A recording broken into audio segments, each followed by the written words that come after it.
자, 오전에 우리가 사도행전 말씀 참고해 나가면서 두 번째로 가이사라에서의 전도입니다.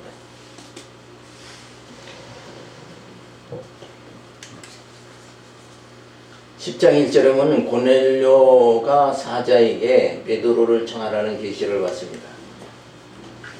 가이사라에 고넬료라 하는 사람이 있으니 이탈리아 때라 하는 군대의 백부장이라. 그가 경건하여 온 집으로 더불어 하나님을 경외하며 백성을 많이 구제하고 하나님께 항상 기도하더니 하루는 제9시쯤 되어 환상 중에 밝히 봄에 하나님의 사자가 들어와 가로되 고넬료야 하니 고넬료가 주목하여 보고 두려워 가로되 주여 무슨 일이니까 천사가 가로되 내 기도와 구제가 하나님 앞에 상달하여 기억하신 바가 되었으니 내가 지금 사람들을 요바에 보내어 베드로라 하는 시몬을 청하라. 저는 비장 시몬의 집에 우거하니 그 집은 해변에 있느니라 하더라. 마치 말하던 천사가 떠나매 고넬료가 집안 하인들과 종졸 가운데 경건한 사람 하나를 불러 이 일을 나고하고 요바로 보내니라. 자, 환상을 보게 되죠. 고넬료가 환상 중에 하나님의 사자가 나타나서 베드로를 청하라고 지시하는 환상을 보게 되어집니다. 자, 그러니까 지금 이 장면이 정말 큰 역사의 전환점이 되는 거예요. 뭐냐면은 이방인에게도 복음이 전해지는, 이것이 이제 이 고넬료의 가정부터 시작이 되는 거예요. 그러니까 사도 중에 수석 사도인 베드로를 하나님께서 천사를 통해서 고넬료의 집에 가서 복음을 전하라고 말하죠. 이게 계기가 돼가지고 이때서부터 뭐예요? 이방인에게도 구원의 복음이 전파되도록 시작됨으로 인해서 이방인의 후에는 누가? 이방인의 사도인 사도 바울이 본격적으로 전도할 수 있는 이 문을 열어주는 장면이 바로 이 대목서부터 시작되어지는 거예요. 그러니까 이방인의 복음이 전해져서, 오늘 우리가 이방인이 있잖아요. 우리가 이스라엘 사람도 아닌 우리가 이방인이 이 복음을 받아서 예수를 믿고 구원받게 되어진 것도 결국은 누가 하신 일이라고요? 결국 누가 한 일이에요? 하나님이 하시는 일이다. 그러니까 하나님이 이방인인 우리를 부르신 거예요. 그죠? 이때서부터 시작이 된 거다 말이에요. 고넬료가 이방인이잖아요. 자, 이렇게 해서 하나님의 역사, 대역사, 이방인에게 구원의 복음이 전해지는 대역사가 이 고넬료의 가정부터 시작이 되어진다는 거. 그리고 수석 제자인 베드로를 통해서 시작이 되어지는 거죠. 자, 이런 엄청난 환상의 경험을 한 베드로가 나중에 그래도 조금 흔들리는 장면이 나오죠. 어느 장면이 나와요? 이방인과 식사를 하다가 유대인들이 오니까 살짝 피하는, 그러면 이 장면은, 이 환상까지 본 장면은 이건 뭐예요? 이런 하나님의 역사가 있었다는 걸 벌써 잊어버린 거죠, 베드로는. 그냥 뭐가 의식되는 거예요? 현실이 의식된 거예요. 유대인들이 오니까 저들이 와서 내가 이방인과 같이 자리를 같이 했다는 걸 알면 저들이 나를 공격할 것이다. 이 현실이 먼저 보여지기 때문에 베드로가 후에는 지금 흔들리는 그런 모습이 좀 주어지는 거예요. 그러니까 우리는 이렇게 하나님께서 고넬료의 가정부터 이방인에게 복음이 전해지는 엄청난 복음이 시작되어졌다는 거, 이걸 처음을 잊지 말아야 된다 이거예요. 처음 하나님의 역사를. 그래서 사랑도 뭐예요? 처음 사랑을 잊지 말라 그런 거예요. 자, 그래서 먼저 고넬료에게 환상을 보여주죠. 그래서 고넬료가 계시를 받은 대로 요바에 있는 베드로에게 하인을 보내게 되어집니다. 그래서 이방인, 고넬료는 이방인으로 경건한 사람이었어요. 그러니까 하나님이 이미 하나님께 택함을 받은 자다, 이런 걸 우리가 알 수가 있죠.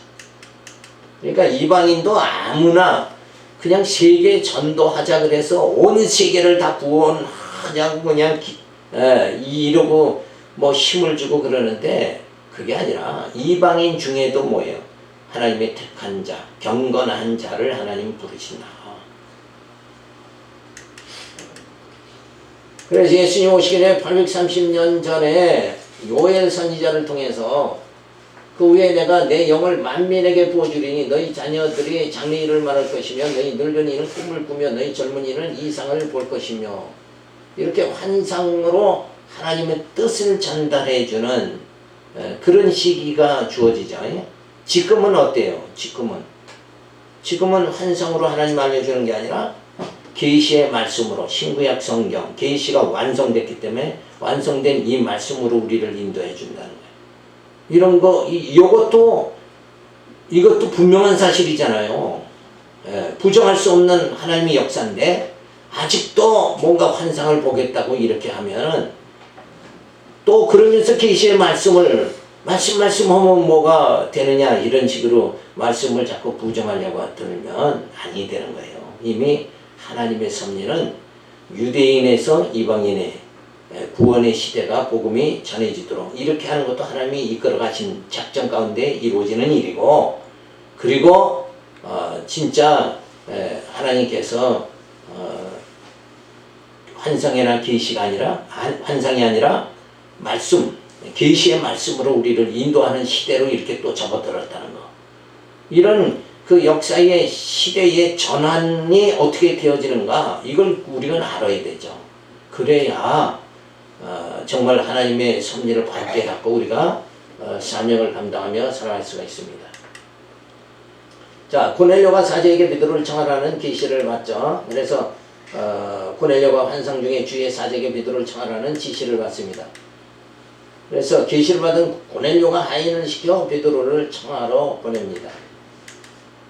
자, 그래서 하나님께서는 이방인을 구원하시는 섭리를 나타내시는 이 최초의 사건이 바로 이 고넬료의 사건이다. 여기에 의미를 우리는 잘 간직을 해야 되는 거죠. 그러니까 나도 고넬료 같이 뭘 받겠다? 환상을 보면 좋겠다. 이런데 자꾸 빠지지 말고, 이건 고넬료를 통해서 더 큰 의미는 뭐예요? 이방인 우리에게도 복음이 전해지도록 하나님이 이렇게 길을 열어주셨다. 여기에 의미를 두어야지, 나도 고넬료 같이 환상 보겠다 이렇게 나가면 또 뭐예요? 그러면 또 뭐 무속신앙 또 돼버리고 마는 거예요. 그러니까 의미를 어디다 두느냐, 이거 굉장히 중요한 건데, 요것도 뭐예요? 성경을 아는 그런 지식, 지혜와 총명이 있어야 올바로 보게 되죠. 그것이 뭐냐면 바로 가치관입니다.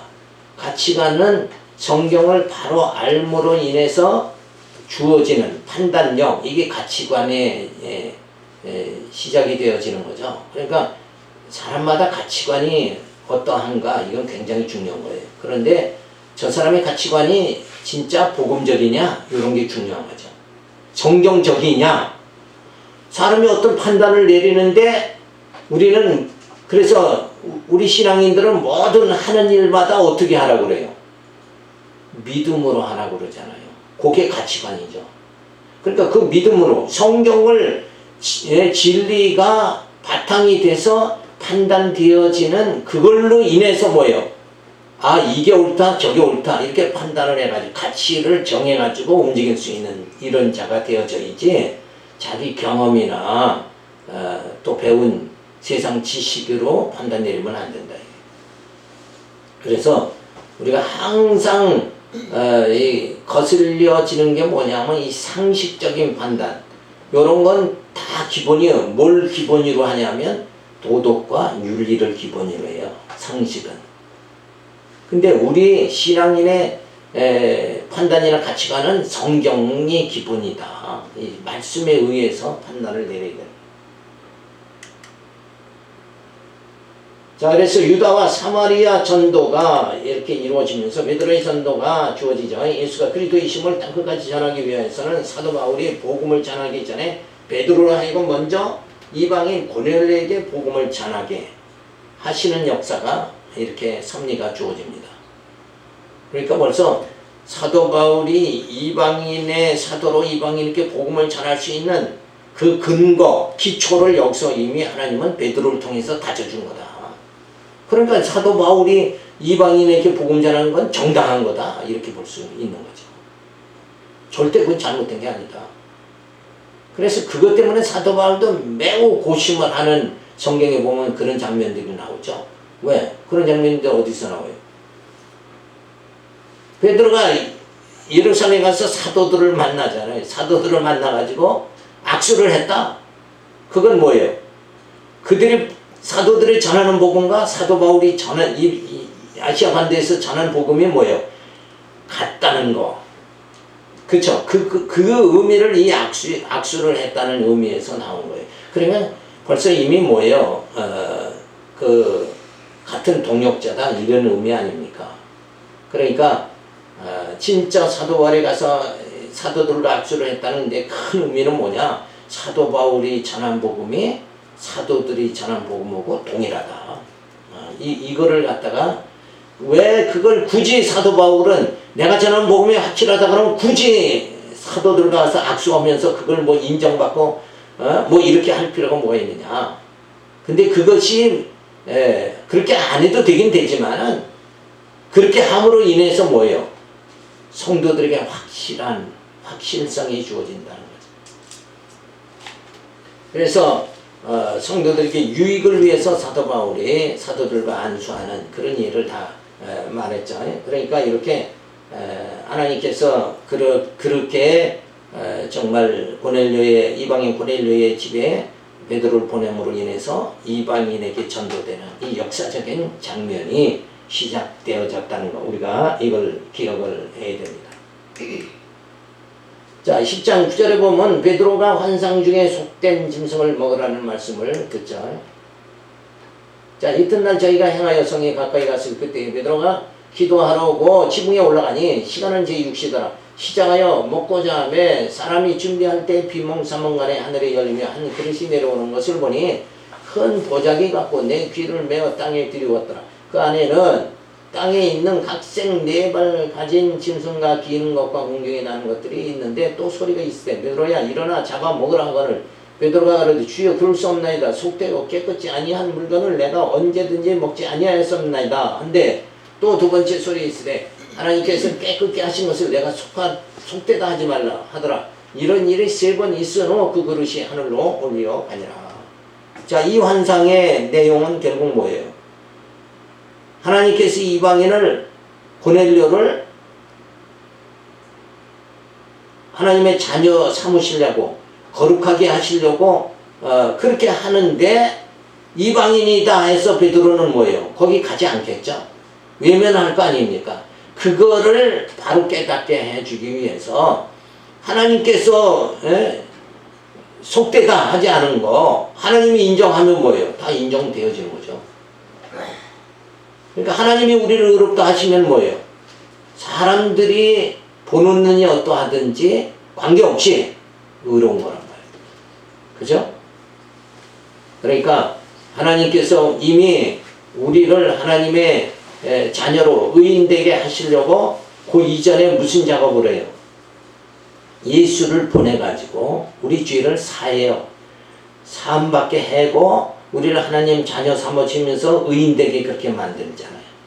그러니까 하나님께서는 의인이다 하면 뭐예요?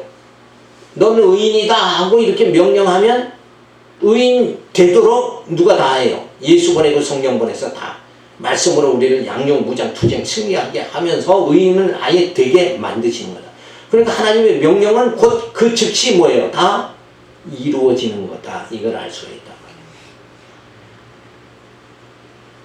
그러니까 이렇게 하나님께서 내가 속되다. 어디에요? 밑에서 두 번째. 다섯 번째? 두 번째 밑에서 두 번째. 밑에서 내가 속되다 하지 말라 하더라. 이런 일이 3번이. 그러니까 하나님께서 속되지 않다. 그러면 속되지 않은 거잖아요. 그러면은 지금 누가 속되지 않다고 결국은 되어지는 거예요. 이방인 고넬료죠. 근데 고넬료에게 베드로를 보내가지고 세례받게 하면서 속되지 않게 하나님은 그렇게 또 완전히 만들어 가신다. 되게 하신다. 그러니까 명령하시고 명령대로 이루어지게 하시는 분도 누구냐? 하나님이 하신다. 그러니까 하나님은 먼저 그 이전에 최초에 주어지는 게 뭐냐면 택하시는 거죠. 하나님이 창세전에 택하시고 예수 보내서 죄를 사해 주시고 그리고 거룩하다 의인되게 만들어 주시다. 그래서 우리를 구원에 이르도록 그렇게 만들어 주신다. 그래서 베드로가 환상 중에 부정한 짐승을 잡아 먹으라는 음성을 듣게 되어지죠. 자, 그러니까 이 장면에서도 우리는 어떻게 생각할 수 있는 게 뭐냐면은 예수님과 그 우물가에서 사마리아 여인과의 대화에서 어떻게 당신은 유대인인데 이방인 나에게 말을 걸습니까? 내게 물을 달라고 할 수 있습니까? 그러니까 당시에는 뭐예요? 이 사마리아 이쪽에 북쪽 이스라엘의 이 사람들은 뭐예요? 의롭지 못하다고 다 여겼잖아요. 그런데 왜 내게 물을 달라고 하십니까? 자, 그런 질문 대화하는 장면을 여기서도 볼 수 있죠. 부정한 짐승인데 왜 먹으라고 합니까? 는 장면이나 어떻게 유대인이 나 같은 사마리아 여인에게 물을 달라고 합니까? 하는 장면은 결국은 다 부정하다는 게 공통점이죠. 사마리아 여인도 부정한 거고 여기 여러 가지 짐승도 뭐예요? 부정한 것이고. 그렇지만은 하나님께서 뭐예요? 거룩하다 하면 거룩하게 되어진다. 그렇게 하나님이 역사하시는 장면이 주어지게 되어지는 거죠. 그래서 베드로는 부정한 것을 어찌 먹겠습니까? 그러고 반문을 하죠. 그런데 두 번도 같은 환상을 보게 되죠. 결국 예수님 오시기 전에 460년 전에 에스라를 통해서 이방 사람이 더러운 것으로부터 스스로 구별한 이스라엘 사람들에게 속하여 하나님 여호와를 찾는 자들이 다 먹고 그랬습니다. 그러니까 더러운 우상을 버린 자들을 이스라엘에게 속하게 그렇게 만듭니다. 이게 하나님의 섭리죠. 그래서 로마서에 보면 하나님의 복음의 그 능력이 뭐예요? 이방인이나 유대인을 다 구원하는. 그러니까 하나님의 택한 자를 구원한 게 바로 그게 복음의 능력이다. 그러니까 이렇게 더러운 우상 그거 버린 자들 그들을 하나님께서 하나님의 자녀 이스라엘로 하나님의 자녀로 그렇게 삼아 주신다는 거죠. 그래서 베드로가 환상 중에 속된 짐승을 먹으라는 말을 듣습니다. 베드로가 환상 중에 부정한 짐승을 먹으라는 지시를 받게 되죠. 이런 환상을 베드로에게 보여주는 건 뭐예요? 그냥 고넬료의 집에 가라 그러면 이방인 집에 내가 왜 갑니까? 이렇게 할까봐 미리 환상으로 고넬료의 집에 가도록 그렇게 하기 위해서 이 환상을 보여주는 거예요. 그러니까 너의 판단으로 이방인 고넬료의 집에 안 가지 말고 하나님께서 가라고 하면은 가야 된다 하는 것을 이런 환상으로 보여주는 거죠. 자, 그런데 베드로가 거부하죠. 부정한 것을 어찌 먹겠습니까? 하며 거부하게 됩니다. 자, 그리고 두 번 연속해서 두 번이나 똑같은 환상을 보게 되죠. 자, 이렇게 해서 유다 사마리아 전도가 시작되면서 베드로의 전도가 주어지는데 베드로가 이방인 고넬료에게 가서 복음을 전하지 않을 것을 아시고 환상을 보여주시어 깨닫게 해주신 다음에 이방인에게 복음을 전하게 그렇게 만들어줍니다.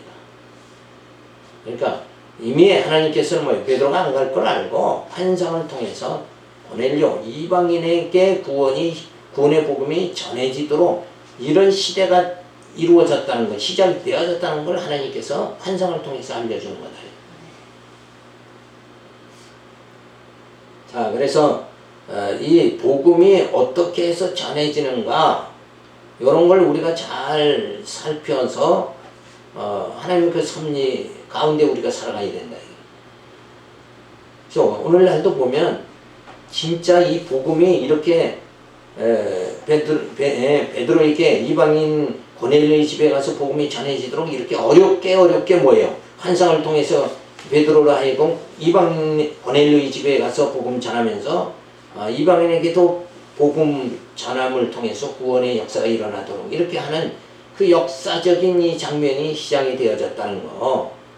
우리가 이런 장면을 보면서도 야, 지금도 정말 예수님과 사도들이 와가지고 복음이 사도 바울이 이 서신서 엄청난 복음을 아주 세밀하게 다 가르쳐 줬죠.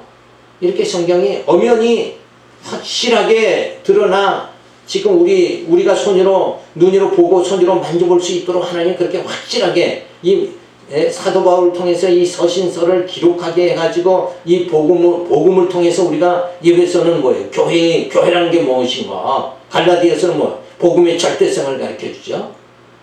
로마서는 죄인된 우리가 의인되는 이 귀한 복음을 가르쳐 주고, 이러한 말씀으로 우리가 영적인 양식을 삼아가지고 영의 양식을 먹고 믿음으로 우리가 살아가면서 구원에 이르도록 이렇게 해주는데도 불구하고 이미 계시의 말씀이 다 드러났잖아요. 이런데도 불구하고 아직도 뭐예요? 율법신앙들에 빠져있고 아직도 부분적으로만 말씀을 보고 이 성경신학으로 우리가 그 크다란 하나님의 섭리 자체를 보지 못하고 이렇게 살아간다는 건 굉장히 우매한 것이다. 이 하나님의 복음의 역사가 이 지금 장면이 뭐예요? 이방인에게 복음이 전해지는 이런 장면이 주어진다. 그런데도 아직도 이 말씀이 말씀답게 전해지지 못하는 거, 이런 걸 보면 참 우리는 그런 걸 아니까 좀 안타까운 이런 점이 있죠. 이 복음을, 이렇게 귀한 성경을 어떻게든지 알아가지고 영의 양식으로 간직하면서 그 말씀의 힘으로 좀 다들 살아갈 수 있도록 그렇게 되어지면 얼마나 좋은가. 이런데도 아직도 하나님의 뜻이 어떤지 모르지만 어쨌든 아직도 참 우리가 마음에 흡족할 정도로 이 복음이 확산이 아직은 되지 않는 이런 것을 보면 우리가 하나님의 역사를 우리가 바라보면서 우리가 인내하고 참고 또 기다려야 되는 이런 장면이 주어집니다. 자, 10장 17절에 보면 베드로가 성령의 지시대로 고넬료의 하인들을 영접을 합니다. 베드로가 본 바 환상이 무슨 뜻이 속으로 의심하더니 마침 고넬료에 보낸 사람들이 시몬의 집을 찾아 문 밖에 서서 불러 묻되 베드로라 하는 시몬이 여기 우거하느냐 하거늘 베드로가 그 환상에 대하여 생각할 때 성령께서 저더러 말씀하시되 두 사람이 너를 찾으니 일어나 내려가 의심치 말고 함께 가라. 내가 저희를 보내었느냐 하시니 베드로가 내려가 그 사람을 보고 가로되 내가 곧 너희 찾는 사람이 너희가 무슨 일로 왔느냐. 저희가 대답하되 백부장 고넬료는 의인이요 하나님을 경외하는 자라 유대 온 족속이 칭찬하더니 저가 거룩한 천사의 지시를 받아 너를 그 집으로 청하여 말을 들으려 하느니라 한데.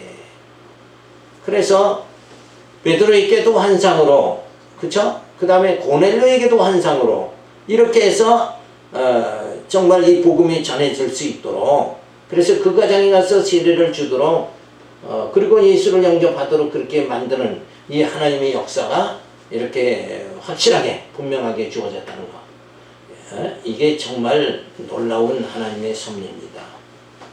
이러한 섭리를 통해서 오늘 우리가 이방인이 우리가 예수를 믿고 구원받게 되어졌다는 것, 이게 하나님의 큰 사랑이 이렇게 해서 시작이 되어졌다 하는 걸 우리가 확인할 수 있어요. 그래서 베드로는 의심을 했죠. 환상을 보고 의심하고 있는데 고넬료의 하인이 찾아오게 된 거예요. 그러니까 이방인을 환상 속에서는 뭘로 표현해요? 부정한 짐승으로 표현하잖아요. 그 더러운 것을 어떻게 먹으라고 합니까? 이때 당시에 풍습이 결국 그거잖아요. 유대인만 거룩하고 의인이고 하나님의 택한 백성이고 그 이방인들은 다 죄인이요 더러운 자다, 이렇게 불결한 자들이다, 이렇게 생각을 했지 않냐. 그런데 하나님께서 그런 모든 사상들을 깨버리는 장면이 바로 여기서 주어진 거예요. 그러니까 우리의 고정관념 이거 깨버려야 되는 거예요. 깨버려야지. 이 제목 설교 이거 깨버리고 이제는 온 교회가 말씀 강론으로 들어가야 된다. 이게 우리의 바라는 바입니다. 그렇게 또 되어져야 되고, 기독교인이 어떻게 성경을 모르고 이 말씀으로 우리의 속사람을 거룩하게 만들고 우리 영을 말씀으로 자라게 만들고 구원에 이르도록 만든, 그게 베드로전서, 하나님께서 베드로를 통해서 베드로전서에 기록해서 성도의 그 목표 성도 생활의 목표를 정확하게 가르쳐 줬는데, 지금 오늘날 그렇게 생활들을 못하고 있다는 거, 이런 거 생각하면 정말 안타까울 뿐이죠. 그러니까 우리라도 이 복음을 사수를 해야 된다 하는 결론이 주어지는 거예요. 그러니까 말씀을, 올바른 복음을 깨달았으니까 누가 뭐래도 우리는 뭐예요? 흔들림이 없어야 된다는 거예요. 자, 이때 성령께서 의심하지 말고 따라가라고 지시합니다. 그러니까 베드로, 너희 생각대로 이방은 불결하다, 그래서 안 가려고 하는 그런 생각을 버리고 따라가라, 이렇게 성령이 의심치 말고 따라가라고 하죠. 그래서 하인들이 베드로에게 고넬료가 천사의 말을 듣고 청하러 왔다고 설명을 합니다. 그러니까 베드로 생각에는 뭐예요? 고넬료에게도 그렇게 하나님이 보여주시고 환상을 보여주시고 내게도 또 환상 보여주시니까 이거는 뭐예요? 이거는 진짜 하나님의 뜻이다, 이렇게 결론을 내리도록 이렇게 되어집니다. 근데 오늘날은 우리가 이렇게 뭘 환상을 봐서 이게 하나님의 뜻이다 이렇게 결론 내리는 게 아니라 이미 계시의 말씀, 성경을 통해서 이미 다 드러난 거죠. 그 말씀대로 우리가 살아야 해요.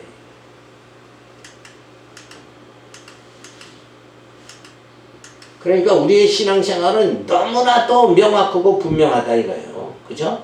너무나도 분명하게 우리의 이 앞길을 다 환하게 정말 다 보여주셨다. 어떻게 살 것을 이미 알려다 주셨다.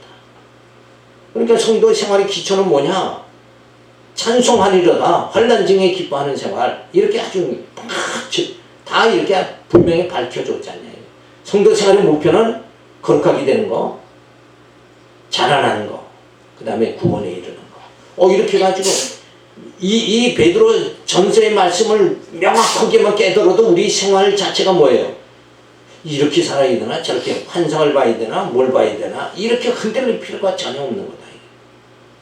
이미 우리의 영적 양식, 신구약 성경, 계시의 말씀이 주어졌는데 우리가 그걸 뭐예요? 지금 말씀을 말씀답게 제대로 보지 못하죠. 그리고 부분적으로 보고 편협되게 보고, 그리고 사람들의 생각을 거기다 가미해서 자꾸 보고. 지난번에 한번 노예떠드 설교 들어보니까 막 철학 박사들이 고대 철학자들의 이름을 대가지고 설교를 자꾸 하고, 아니 예수 증거하면 되지, 그죠? 이 생명의 말씀이 여기 있는데 왜 철학자의 말을 강단에서 자꾸 예를 드냐고. 이런 게 할 필요가 없는 거예요, 전혀. 자, 그래서 예수님 오시기 700년 전에 이사야 선지자를 통해 내가 택한 사람을 보라, 내가 나의 영을 그에게 주었은지 그가 이방의 정의를 베푸리라. 이사야 42장의 말씀이죠. 그래서 이방인에게도 은혜를 베풀어 주실 것을 이미 예언을 했다. 이게 하나님의 뜻이다. 내가 예수를 믿는 것도, 이방인이 내가 예수를 믿는 것도 이게 하나님의 뜻이다. 그러니까 우리는 조금 더 흔들림이 있어서는 안 되는 거죠.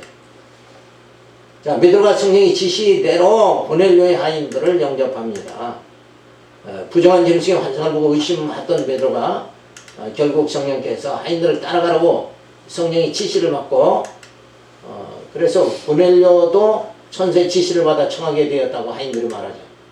자, 이렇게 해서 유다와 사마리아의 전도가 시작이 되어지죠. 베드로의 전도가 주어집니다. 죄인 취급을 받는 이방인이지만 하나님께서는 저들을 구원하시기를 위하여 환상을 보여주시며 베드로를 통하여 예수가 그리스도임을 깨닫게 그렇게 만들어줍니다. 자, 이 모든 역사가 결국은 하나님의 섭리죠. 이게 이미 작정되어 있는 것이다. 그러니까 아담 타락도 하나님이 작정하신 거고, 예수 오신 것도 하나님이 작정대로. 그래서 처음에 육을 창조하시지만 이제는 예수 그리스도를 통해서 뭐예요? 우리 영을 거듭나게, 영이 다시 살게 그렇게 만들어 주셔서 이제는 하나님의 그 신령한 나라를 우리가 사모하며 살아갈 수 있도록 거룩한 백성으로 살아갈 수 있도록 이렇게 만들어 주신 하나님의 그 은혜를 생각할 때 우리는 뭐예요? 감사해야 되죠. 그러면 이 땅에서 내가 육신적으로 이것도 부족하고 저것도 부족하다 할지라도 그건 아무것도 아니고 진짜 귀한 걸 우리는 다 신령한 하나님의 은혜를 이미 받았다. 그죠? 그랬으니까 이 세상 거가 좀 부족하다 하더라도 그걸 능히 감당하고 이기고 나갈 수 있는 그런 영적 우리가 성숙함에 이르러야 된다는 거죠. 자, 그래서 10장 24절로 베드로가 가이사랴에 있는 고넬료 집에 도착을 합니다. 베드로가 불러들여 유숙하게 하니라. 이튿날 일어나 저희와 함께 갈새 요빠 두어 형제도 함께 가니라. 이튿날 가이사랴에 들어가니 고넬료가 일가와 가까운 친구들을 모아 기다리더니 마침 베드로가 들어올 때에 고넬료가 맞아 발 앞에 엎드려 절하니 베드로가 이렇게 가로되 일어서라 나도 사람이라 하고 더불어 말하며 들어가 여러 사람의 모인 것을 보고 이르되 유대인으로서 이방인을 교제하는 것과 가까이 하는 것이 율법인 줄은 너희도 알거니와 하나님께서 내게 지시하사 아무도 속되다 하거나 깨끗지 않다 하지 말라 하시기로 부름을 사양치 아니하고 왔노라. 묻노니 무슨 일로 나를 부르느냐. 고넬료가 가로되 나흘 전 이맘때까지 내 집에 제 굿이 기도를 하는데 홀려오니 한 사람이 빛난 옷을 입고 내 앞에 서서 말하되 고넬료야 하나님이 내 기도를 들으시고 내 구제를 기억하셨으니 사람을 요빠에 보내 베드로라는 시몬을 청하라. 저가 바닷가 피장 시몬의 집에 우거하느니라 하시기로 내가 곧 당신에게 사람을 보내었더니 오셨으니 잘하였나이다. 이제 우리는 주께서 당신에게 명하신 모든 것을 듣고자 하여 다 하나님 앞에 있나이다. 자, 그래서 모세 율법이 하면 부정한 것을 함께 하지 말라고 하였으니 이방인과 함께 하는 것이 율법의 저촉이 된다고 말하며 유대인이 이방인과 교제하는 것이 율법이라고 말합니다.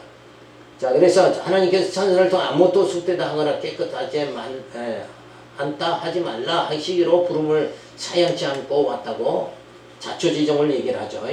자, 그래서 고넬료도 천사의 지시를 받고 청하게 되었다고 말하면서 하나님께서 당신에게 명한 것을 듣고자 한다고 말합니다.